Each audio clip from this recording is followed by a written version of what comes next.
Hello नन्हे biologists. आज हम मिटोसिस की दुनिया में जाएंगे, वो प्रोसेस जिससे एक सेल दो बनता है। इमेजिन करो, एक सेल एक छोटी फैक्ट्री की तरह है जो अपनी एकदम परफेक्ट कॉपी बनाता है। यह है मिटोसिस। मिटोसिस इतना इंपॉर्टेंट क्यों है? हर लिविंग चीज को नए सेल्स चाहिए होते हैं। वो हमें ग्रो करने, चोट ठीक करने और पुराने या खराब सेल्स को रिप्लेस करने में मदद करते हैं।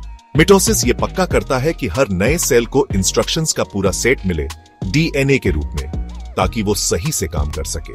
सोचो, डीएनए एक रेसिपी बुक है। मिटोसिस उस रेसिपी बुक की एकदम सही कॉपी बनाने जैसा है, नए सेल को देने के लिए।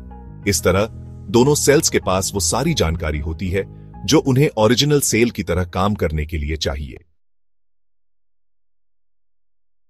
बड़े डिवीजन से पहले सेल को तैयारी करनी होती है। इस तैयारी के फेज को इंटरफेज कहते हैं। इंटरफेज के दौरान सेल बड़ा होता है और अपना डीएनए डबल कर लेता है। इस तरह दोनों नए सेल्स के लिए काफी डीएनए हो जाता है। अब सेल प्रोफेज के लिए तैयार है, जो मिटोसिस का पहला स्टेज है। प्रोफेज के दौरान डीएनए क्रोमोसोम्स नाम के टाइट स्ट्रक्चर्स में बदल जाता है। इमेजिन करो, एक लंबा धागा लो और उसे अपनी उंगली पर लपेटो ताकि वो छोटा और मोटा हो जाए। डीएनए के साथ यही होता है। न्यूक्लियर मेम्ब्रेन, जो डीएनए को घेरता है और प्रोटेक्ट करता है, वो भी प्रोफेज के दौरान टूट जाता है। इससे क्रोमोसोम सेल में फ्रीली मूव कर सकते हैं। आखिर में स्पिंडल फाइबर्स बनने लगते हैं। ये फाइबर्स बाद में छोटी रस्सियों की तरह काम करेंगे। मेटाफेज वो स्टेज है जहां क्रोमोसोम्स सेल के बीच में परेड में सिपाहियों की तरह लाइन से लग जाते हैं। हर क्रोमोसोम एक स्पिंडल फाइबर से जुड़ जाता है, जो सेल के अपोजिट एंड्स पर जुड़ा होता है। इसके बाद आता है एनाफेज, मिटोसिस का सबसे एक्साइटिंग स्टेज। स्पिंडल फाइबर्स छोटे होते हैं और क्रोमोसोम्स को उनके सेंटर से खींचते हैं।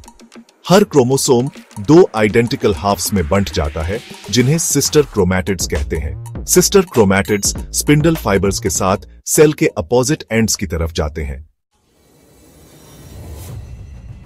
टीलोफेज में अलग हुए क्रोमैटिड्स सेल के अपोजिट पोल्स पर पहुंच जाते हैं।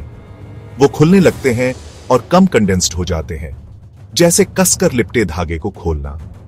क्रोमैटिड्स के हर सेट के चारों ओर एक नया न्यूक्लियर मेम्ब्रेन बनता है, जिससे सेल के अंदर दो नए न्यूक्लियाई बनते हैं। सेल डिवीजन का आखिरी स्टेप साइटोकाइनेसिस है। साइटोकाइनेसिस के दौरान सेल मेम्ब्रेन बीच में पिंच होता है, जैसे गुब्बारे को बीच में दबाया जाए।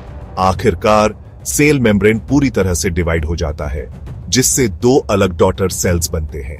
हर daughter cell original parent cell के जैसा होता है, जिसमें डीएनए का पूरा सेट होता है। बस मिटोसिस पूरा हो गया और एक सेल से दो बन गए। मिटोसिस लाइफ के लिए जरूरी है। इससे ऑर्गेनिजम्स ग्रो कर पाते हैं, खुद को रिपेयर कर पाते हैं और फैल पाते हैं। मुझे उम्मीद है कि आपको सेल डिवीजन की इस अमेजिंग दुनिया का सफर अच्छा लगा होगा। क्यूरियस रहो, एक्सप्लोर करते रहो और याद रखो, बायोलॉजी की दुनिया कमाल की डिस्कवरीज से भरी है।